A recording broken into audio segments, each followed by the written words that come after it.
Que Jesus, o Mestre Supremo, aqueça nossos corações, ilumine nossas mentes no estudo da noite de hoje.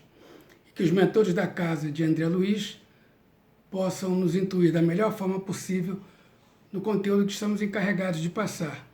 E o nosso conteúdo de hoje é do capítulo 4 do Evangelho segundo o Espiritismo. Ninguém poderá ver o reino de Deus se não nascer de novo. E a gente está com os itens 1 a 17, que é reencarnação e ressurreição. Então a gente vai falar do item 1 ao 17 do capítulo 4, que é justamente o capítulo antes de Bem-aventurados aflitos. E qual a importância desse capítulo 4, desses itens? A doutrina espírita, ela tem duas grandes bandeiras. A bandeira maior, que é a reencarnação. Então a reencarnação é a grande bandeira do espiritismo. Não, a caridade é a grande bandeira do espiritismo. Mas a reencarnação é aquela que dá todo o entendimento do espiritismo. Sem a reencarnação, o espiritismo não se sustentaria. Por quê? Porque ficaria faltando a justiça divina. Então, se a gente analisar uma vida sem a reencarnação, você não vai entender por que um é rico, por que um é pobre, por que um vem surdo mudo, outro vem tetraplégico, por que um é branco, por que um é negro, por que um é amarelo, por que um é pardo, por que um é rico, por que um é pobre, por que um nasce no Haiti, por que outro nasce nos Estados Unidos. Ou seja, as diferenças das encarnações, elas são explicadas pela questão da imortalidade da alma, que perfaz o quê? A reencarnação. Então a reencarnação, ela vem trazer uma luz no nosso entendimento. Como entender Bem-aventurados aflitos, capítulo 5 do Evangelho, sem a reencarnação? Como você vai ser bem-aventurado e sofrer? Só se você estiver reparando de outras vidas. Só se você estiver reparando de outras existências pretéritas. Então, o que acontece em relação à reencarnação no tempo de Jesus? Os judeus acreditavam no espírito reviver, mas eles não tinham muito certamente um entendimento disso. Só os saduceus não aceitavam a reencarnação. Só que os judeus ainda usavam o termo de ressurreição. A gente pode até usar ressurreição para Lázaro. Quando Jesus chega na casa de Lázaro, vem as irmãs dele, fala, ele está 2 dias no sepulcro, ele vai no sepulcro, ele manda Lázaro sair. Lázaro sai do sepulcro e todo mundo vê que Jesus trouxe Lázaro à vida. Mas aí poderíamos dizer que é um caso de catalepsia, que é quando o coração fica batendo muito devagar, a expressão é tão pueril que as pessoas não percebem que a pessoa está viva. A gente pode trazer um exemplo muito marcante disso, da nossa saudosa Ivone Pereira. Ivone Pereira, aos 9 anos, ela estava já para ser sepultada, né? Ela ia ser sepultada, já estava no velório, quando ela saiu do estado de catalepsia. Ela quase foi enterrada. Mas Jesus fala muito dessa questão de Elias, né? Ele diz aqui, é verdade que Elias há de vir e restabelecer todas as coisas, mas eu vos declaro que Elias já veio, e eles não reconheceram e o trataram como lhes aprouve. Então o que Jesus está falando aqui? Ele está falando de João Batista. Mas aí é o quê? É em outro corpo. Quando Jesus fala de João Batista e ele fala de Elias, ele está falando da reencarnação de Elias em outra época, com outro corpo, para uma nova missão. Então João Batista é o Elias reencarnado. Mas Lázaro não é reencarnado de ninguém. Lázaro apenas foi chamado da catalepsia para que saísse da sua tumba, do seu mausoléu. Então, naquela época, o entendimento de encarnação, ressurreição, reencarnação, era muito difícil. Por quê? Porque a gente tinha um atraso muito grande. A medicina praticamente não existia. A química, a biologia. Não se conhecia o átomo, não se sabia como funcionava uma célula. Até início de 1800 e pouco, você não podia dissecar um ser humano para estudar o fígado, o coração, o baço, o intestino, era proibido. Então, o camarada que fosse fazer um estudo em relação a querer ser médico, ele não tinha a possibilidade que a gente tem hoje de ir no anatômico da faculdade de medicina, estudar no cadáver, ver os órgãos e tudo. Isso tudo era proibido em 1700 e pouco, para chegar em 1800. Vocês imaginem na época de Jesus. Então, na época de Jesus, a pessoa não sabia que um corpo, quando entra em putrefação e desintegração, as células se acabam. Tudo é eliminado. Então, se tudo que foi eliminado, como é que vai voltar à vida?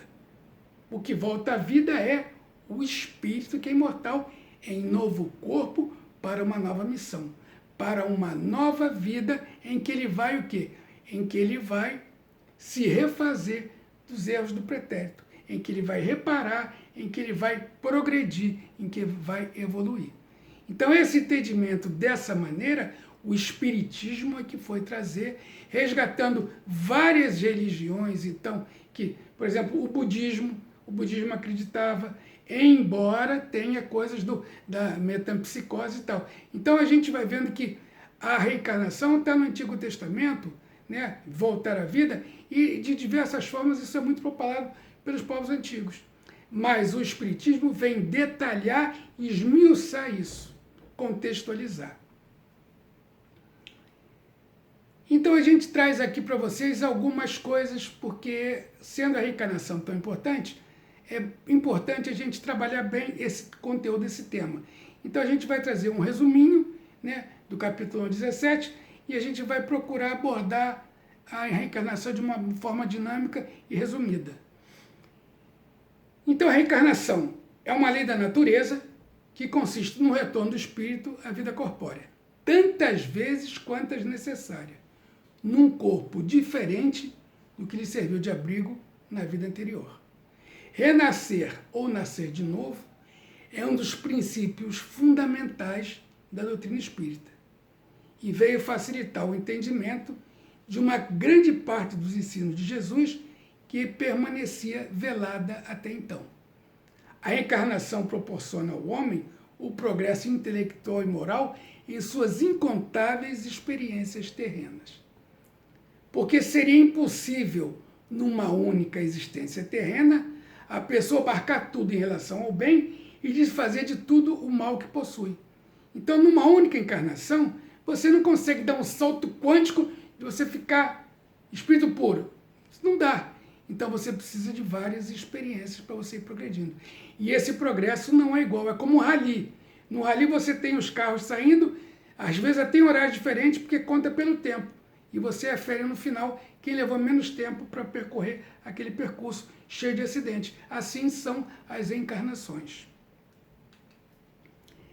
A sua existência corporal abrangerá missões, provas ou expiações, de acordo com o bem ou o mal praticado nas vidas pretéritas. Então, a sua existência abrangerá missões, provas e expiações de acordo com o que você fez em outras vidas, tanto no bem quanto no mal. Ao conhecer a lei da reencarnação, passamos a compreender todas as desigualdades aparentes que venhamos a sofrer. Então, o que a gente vê passa a fazer sentido. A coisa não fica como alguém que não tem a menor noção disso. Fica uma coisa muito estapafúrdia. Como é que um é tetraplégico e o outro tem uma condição atlética, por exemplo? Então, o número de encarnações varia de acordo com a rapidez ou lentidão com que caminha o espírito. Aquele que caminha depressa poupa as provas, ou seja, ele pode queimar etapas. Todavia, as encarnações sucessivas são sempre muito numerosas, porque o progresso é quase infinito. Então, vamos dizer, da época de Cristo até aqui, 2000 anos, cada um de nós pode ter reencarnado 20 vezes, a cada 100 anos uma vez, entre o tempo que você fica aqui, o tempo que você fica lá e os cursos que você faz lá, aprimoramento para voltar. Então vamos dizer que só da época de Cristo para cá, cada um de nós tenha 20 encarnações. Mas pode ter um que tenha 10 e pode ter um que tenha 25. Isso tudo vai depender das peculiaridades de cada caso. Normalmente, o espírito permanece no plano espiritual por um período mais ou menos longo, porque tem que se restabelecer, né? Quando ele chega no plano espiritual, às vezes ele fica muito tempo para se restabelecer. Então, às vezes, ele hiberna, alguns espíritos levam 2, 3 anos para voltar a uma condição razoável.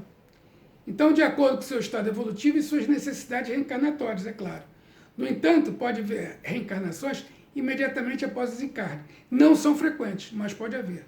Informa os espíritos que o tempo de duração desses intervalos pode variar de algumas horas a milhares de séculos. Então, vai depender de cada um.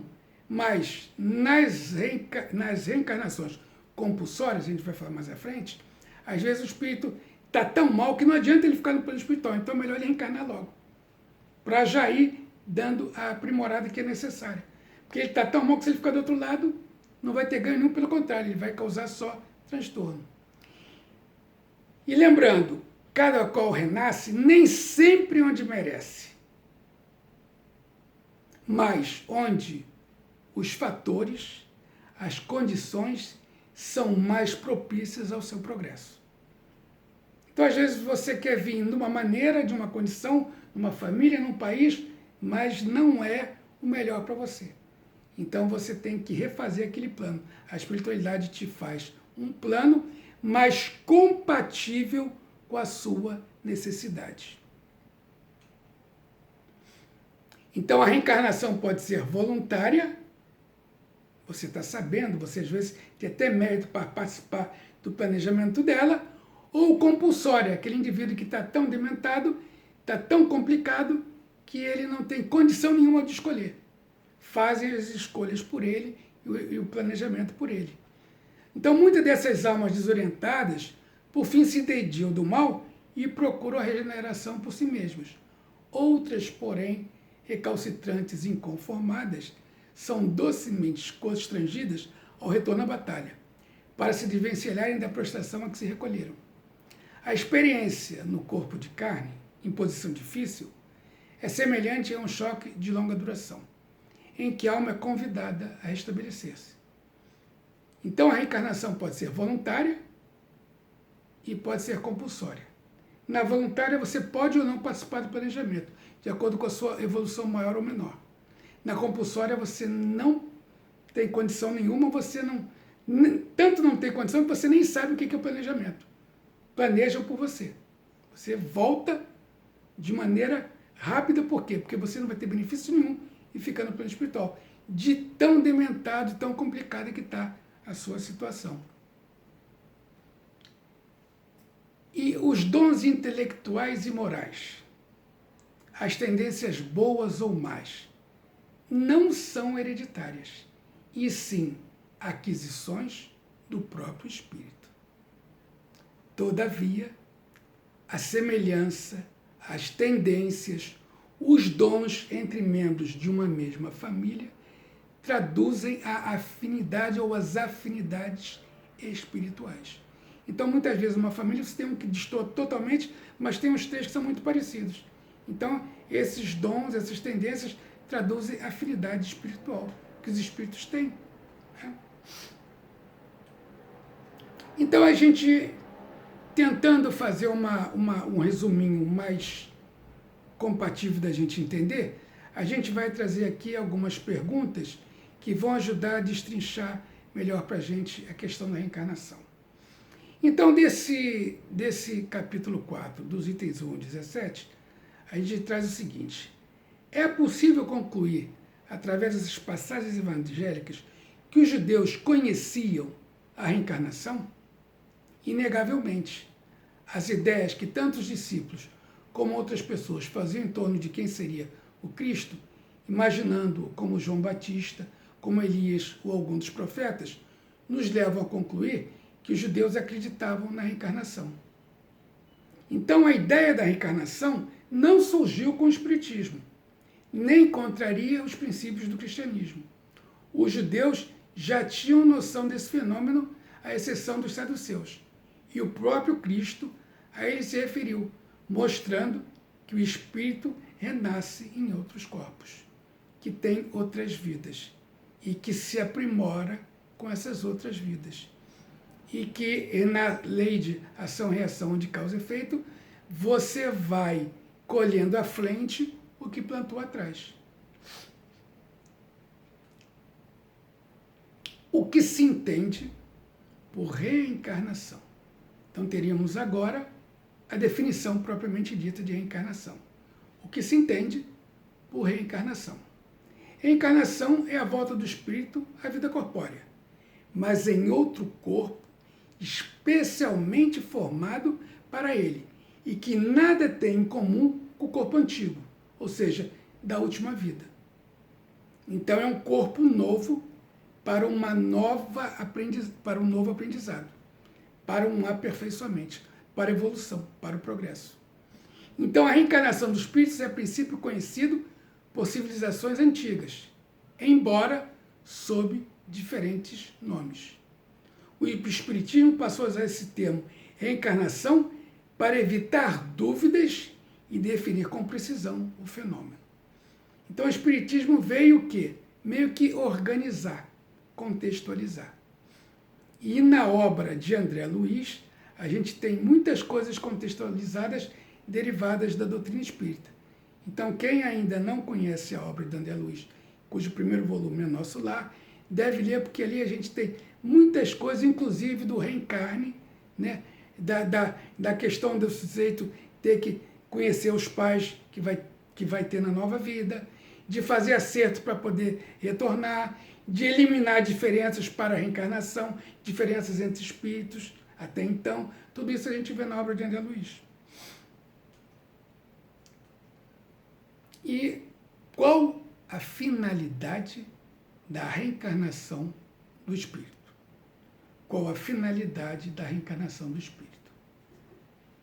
Propiciar-lhe, através de diferentes existências, oportunidade de expiar faltas anteriores e se melhorar progressivamente até que, limpo de todas as impurezas, não tenha mais necessidade das provas da vida corporal. A cada nova existência, o espírito dá um passo para adiante na senda do progresso.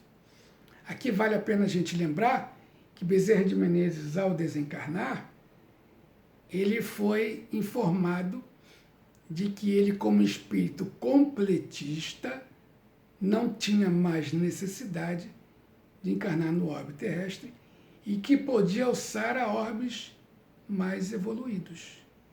O que Bezerra faz, como espírito evoluído? Pede a Celina, secretária de Maria, que possa ficar na Terra para poder auxiliar aqueles de retaguarda que ele vinha auxiliando. Então Celina dá a ele 50 anos a mais para ele ficar e poder ajudar esses espíritos que ele vinha ajudando. E a gente já sabe que depois isso foi prorrogado. Então um espírito como ele não está preocupado só na progressão dele.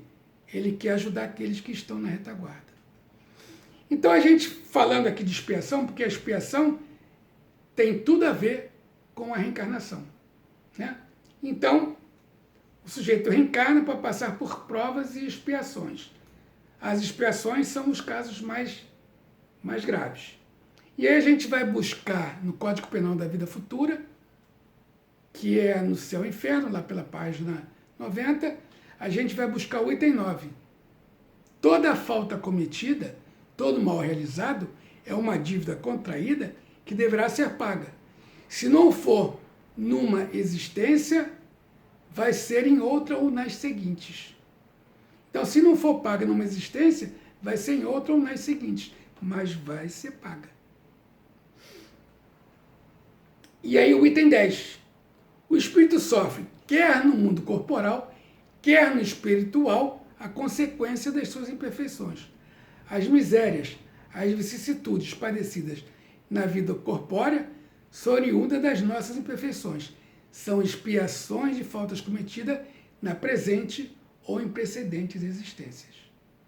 Então ele pode sofrer no mundo corporal ou no mundo espiritual. A expiação varia segundo a natureza, a gravidade da falta, podendo a mesma falta determinar expiações diferentes. Então o item 11 está dizendo que as expiações não são iguais, vai depender o quê? Da gravidade, conforme as circunstâncias atenuantes ou agravantes em que for cometida. Então esse item 11 é muito importante. Então, por exemplo, um canibalismo há 1 milênio atrás tem uma conotação porque a informação de um povo de 1 milênio atrás era muito rala. Um canibalismo hoje já é muito mais grave porque o nível de informação e de desenvolvimento é muito maior, ainda que seja num povo atrasado. Um povo atrasado de hoje não vai ser como um povo atrasado de 1000 anos atrás. Então, um ato de comer uma pessoa num ato de canibalismo, ele é muito mais grave nos dias atuais do que já foram, não que não fossem, eram, mas o atraso moral e espiritual já foi grande. Então vamos agora ver outro item muito importante, item 16. O arrependimento, quanto seja o primeiro passo para a regeneração, não basta por si só. São precisas a expiação e a reparação. Então temos arrependimento, expiação, que é o sofrimento, e reparação.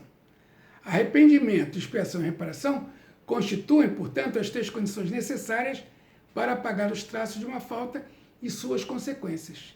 Só a reparação, contudo, pode anular o efeito, destruindo-lhe a causa. Então, tem que haver a reparação. Sem a reparação, não está completo. E o item 17. Até que os últimos vestígios da falta desapareçam, a expiação consiste nos sofrimentos físicos e morais que lhe são consequentes.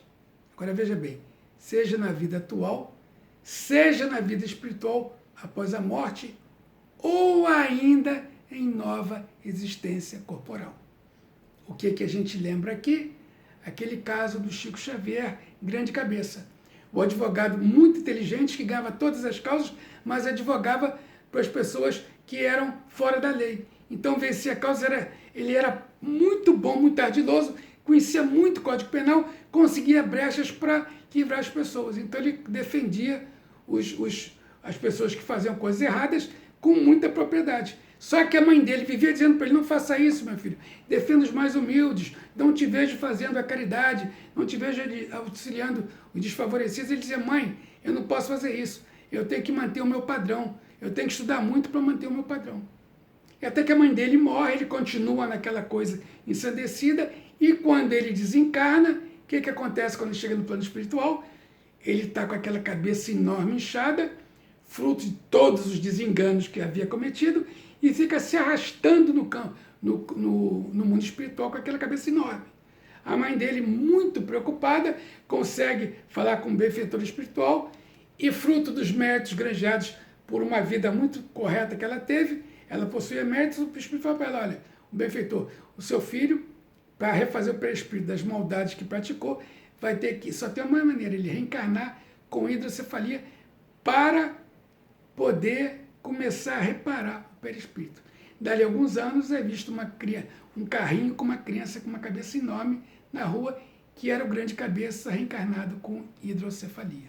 Então ele sofreu na vida espiritual e numa nova existência corporal. Que ensinamento prático nos dá essa lição para o nosso dia a dia, ou seja, a reencarnação? Que a reencarnação é um ato da misericórdia divina em nosso benefício, pois nos possibilita reparar antigas faltas e avançar espiritualmente. Portanto, cada dia, cada instante da nossa vida deve ser ocasião de se fazer o bem, praticar a caridade, aprender e auxiliar o próximo para que não percamos a oportunidade de progredir. Então a reencarnação é lei natural, portanto divina, a qual estamos submetidos por misericórdia de Deus, com a finalidade de progredir espiritualmente e alcançar a suprema felicidade. Então, como a gente está falando aqui em fazer o bem, né? Tudo deve ser ocasião de fazer o bem, a gente vai lembrar aqui agora uma pergunta muito importante do Livro dos Espíritos, que é a pergunta 642. para agradar a Deus e assegurar a sua posição futura, bastará que o homem não pratique o mal? Olha a pergunta de Kardec, como é importante. Para agradar a Deus e assegurar a posição futura, bastará o homem não praticar o mal? Resposta dos Espíritos: não. É preciso fazer o bem no limite das suas forças, porque serás responsabilizado por todo o mal que advier de não haver praticado o bem. Então, não fazer o mal não basta. Tem que fazer o bem. E na pergunta 643, ele pergunta para os espíritos: haverá quem não possa fazer o mal? Não, só o egoísta não pode fazer o mal. Se pode fazer o bem todos os dias da nossa vida. Então ele fala que não tem quem não possa fazer o mal, e ainda vai adiante, que a gente pode fazer o bem todos os dias da nossa vida. Olha que coisa impressionante. É para tirar a gente da zona de conforto. É para fazer o bem todos os dias da nossa vida. Então, ficar na zona de conforto, achando que não estou fazendo mal, está legal? Não está legal. E aí a gente lembra da lição 7 do livro Ação e Reação, em que o instrutor Sandro responde para o Hilário o que é o bem. O bem é a felicidade e a segurança para todos, ainda que a gente deva renunciar a algumas coisas para isso. Então é o bem para todos. Ele diz, e o mal é o mal só para si. Ele complementa. O bem é a felicidade, a segurança e as coisas boas para todos. E o mal, ainda que isso faça com que a gente tenha que renunciar a algumas coisas. Ainda que haja renúncia. E ele diz, e o mal é o bem só para nós. Olha que coisa importante. O mal é o bem só para nós. Então, mais uma perguntinha aqui. A que Jesus se refere quando afirma ser preciso nascer de novo para ver o reino de Deus? Que somente pela reencarnação temos possibilidade de resgatar débitos passados e construir nosso progresso espiritual, habilitando-nos assim a ver o reino de Deus. Então, uma existência é insuficiente para alcançarmos o aperfeiçoamento necessário, para termos todas as experiências que nos façam chegar a espírito puro, a espírito ditoso, a espírito evoluído. Numa existência só, a gente faz algum progresso. Alguns fazem bem poucos, outros fazem mais, mas uma experiência é pouco. Então Jesus fala, em verdade, digo-vos, ninguém poderá ver o reino de Deus se não nascer de novo. Então são as várias experiências que a gente vai tendo que vão nos habilitando, né? A gente vai formando o quê? A gente vai formando um sistema de crenças e valores baseados nas nossas experiências. Isso vai mudando a nossa moral, a nossa ética, os nossos costumes. Então, o nosso sistema de crenças e valores, ele vai sendo aperfeiçoado dia a dia. A gente vai vivendo, vai passando por experiências, errando aqui, acertando ali e formando esse sistema de crenças e valores. Que cada um tem o seu. Podem haver muitas coisas iguais entre um e outro, mas não necessariamente teremos iguais. Por isso é que a gente faz uma coisa, fica esperando o resultado, a gente faz um bem, fica esperando que a pessoa fique agradecida e ela não agradece, a gente se magoa. Por quê? Porque a gente acha que o nosso sistema de crenças e valores, que habilita a gente a esperar um resultado, fica sendo o outro igual ao nosso, e não é. Cada um tem um sistema de crenças e valores diferentes, projetando resultados muitas vezes diferentes. Que interpretação podemos dar à frase do mestre? O Espírito sopra onde quer. Ouve-lhes a voz, mas não sabes de onde vem, nem para onde vai. O mesmo se dá com todo homem que é nascido do Espírito. Podemos interpretá-la como em relação ao Espírito de Deus, que, sendo onipresente, está sempre em toda parte, e não podemos localizar. Como ao Espírito do homem, que ao reencarnar tudo esquece das existências anteriores, nada sabendo do que foi, nem do que virá a ser. Isso é muito importante, porque quando a gente reencarna o esquecimento do passado, a gente não traz um monte de informação que ia dificultar a nossa caminhada. Os nossos adversários do passado, quando presentes nessa vida, a gente Não vai saber, porque a gente não vai ter memória do que houve. Imagina a gente sabendo todos os nossos adversários passados, gente que a gente matou, gente que a gente roubou, gente que nos prejudicou, gente que perseguiu a gente no passado, fez maldades, e a gente sabendo. Ia ser muito mais difícil a nossa reparação, a nossa afinização e o nosso equilíbrio. Então, o esquecimento do passado é uma das coisas fundamentais para a reencarnação. Então, se o espírito ou alma fosse criado ao mesmo tempo que o corpo, se saberia de onde veio, pois que ele seria o começo. Então, isso aqui é importante a gente ver isso, que sendo Deus onipresente, está em toda parte, e não podemos localizar. Ele é onisciente, a gente está mergulhado no Espírito de Deus. Que novo entendimento Jesus nos traz a respeito do reino dos céus? Ele nos ensina que este reino não é propriedade de um único povo, mas herança de todos quanto amem a Deus e ao próximo.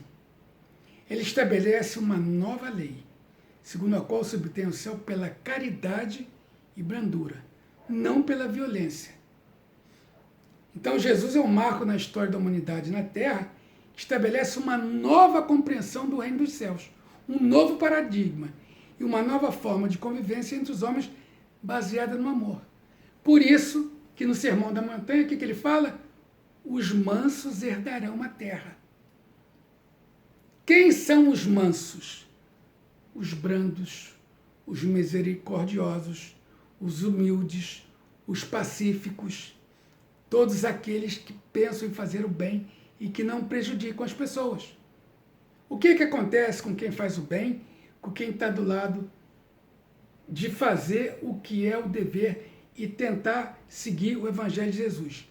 Ele é um indivíduo que tem esse sistema imunológico muito mais aperfeiçoado, melhor, porque o bem, ele imuniza, ele melhora as defesas. O mal é deletério, o mal faz com que as defesas fiquem ruins, deprime o sistema imunológico. O mal, os vícios, a raiva, o ódio, a vingança, deprime o sistema imunológico. O bem, a caridade, a solidariedade, a fraternidade fazem com que você melhore o sistema imunológico. Então, os bens, os mansos, herdarão a terra, porque simplesmente têm um melhor sistema imunológico para sobreviver. Com base na lição de hoje, podemos concluir que a reencarnação é um princípio recente, defendido pelo Espiritismo? Foi isso que a gente viu até agora? Não. Esse princípio está presente na cultura de povos antigos e em livros sagrados do Antigo Testamento. Foi ensinado há quase 2000 anos por Jesus, embora não muito bem compreendido. O Espiritismo apenas aprofunda o seu entendimento e o torna acessível a muitos. Então o Espiritismo vem o quê? Vem tornar mais palatável, mais inteligível, mais fácil de entender a reencarnação, dando os fundamentos que a reencarnação tem, que é o quê? A evolução, a melhoria, reparar erros do passado, você poder entrar em harmonia com pessoas que você prejudicou lá atrás ou te prejudicaram, é pensar em caminhar para frente. Então a reencarnação é um ato de misericórdia divina. A reencarnação é lei de Deus e sua noção se perde na antiguidade. E o Espiritismo vem resgatar esse conceito, esclarecendo melhor e colocando ao alcance de muitos. Então o Espiritismo vem o quê? Trazer o conceito de reencarnação, explicando que você, quando reencarna, você está recebendo um novo corpo para uma nova missão. Você vai reparar, você vai passar por provas e expiações para equilibrar vidas do pretérito, equilibrar erros do passado. Então, a cada encarnação, você sobe um grau na senda do progresso.